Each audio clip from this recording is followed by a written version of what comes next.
Any time any place time నువ్వు చెప్పినా సరే నన్ను చెప్పమన్నా సరే అస్సలు తగ్గేదేలా అంటూ 2 రోజుల పాటు తెలంగాణ రాజకీయాలను వేడెక్కించిన రాజకీయం కాస్త చల్లబడింది.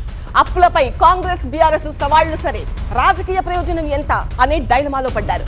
సవాళ్ల యుద్ధంపై ఇప్పుడు 2 పార్టీల్లో సమీక్షలు మొదలయ్యాయి. తెలంగాణ అప్పులపై 2 రోజుల పాటు అధికార విపక్షాల మధ్య మాటల తూటాలు పేలాయి. ఎనీ టైం ఎనీ ప్లేస్ చర్చలకు రెడీ అంటూ కాంగ్రెస్ బీఆర్ఎస్ మధ్య సవాళ్ల పర్వం నడిచింది. తొలి రోజు గన్ పార్క్, గాంధీ భవన్, తెలంగాణ భవన్ అంటూ హైడ్రామా నడిచింది. మంత్రుల సవాళ్లు, మాజీ మంత్రుల ప్రతి సవాళ్లు, పోలీసుల అరెస్టులతో తెలంగాణ హీటెక్కింది. సవాళ్లు సరే, రాజకీయ ప్రయోజనం ఎంతవరకు వచ్చింది? ఇదే ఇప్పుడు 2 పార్టీలో కొత్త చర్చకు దారితీసింది.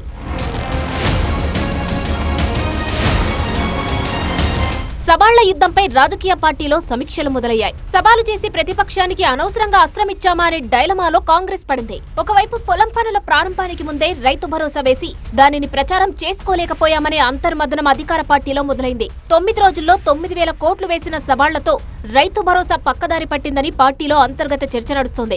అటు బీఆర్ఎస్ సైతం ఆత్మ పరిశీలనలో పడింది. తాము చేసిన అప్పులన్నీ మళ్లీ తెర మీదకు రావడం పార్టీకి నష్టం జరుగుతుందనే ఆలోచనలో గులాబీ సేన పడింది. మంత్రులే సెల్ఫ్ గోల్ చేసుకున్నారని గాంభీర్యం ప్రదర్శిస్తున్నా రాష్ట్రాన్ని అప్పుల పాలు చేశారన్న ప్రచారంతో పార్టీకి నష్టం జరుగుతుందని లోలోపల అనుకుంటున్నారు. తొలి రోజు తెలంగాణ భవన్, గాంధీ భవన్ అంటూ సవాళ్లు విసురుకోగా 2వ రోజు దాన్ని కంటిన్యూ చేశారు జూపల్లి. ప్రెస్ క్లబ్ వేదికగా హరీష్ రావుపై విమర్శలు గుప్పించారు. ఢిల్లీలో ఉన్నా కూడా 2 గంటల ఫ్లైట్ రావచ్చు కదా, సిద్దిపేటలో ఉన్నా రావచ్చు కదా, ఎందుకు ముఖం చెల్లలేదు మీకు? బాబామర్లిద్దరికి మళ్ళీ ఉల్టా చోర్ కోత్వాలు దాంట్లో మీరు మాట్లాడతారు. నన్ను ధైర్యం దమ్ముండాలి. నేను తప్పు చేసి నేను క్షమాపణ చెప్తా. అరే మీరు ఉన్న వాస్తవాలు ఇవి ఉంటే మీరు అబద్ధాలు ప్రచారం చేసుకుంటున్నారు.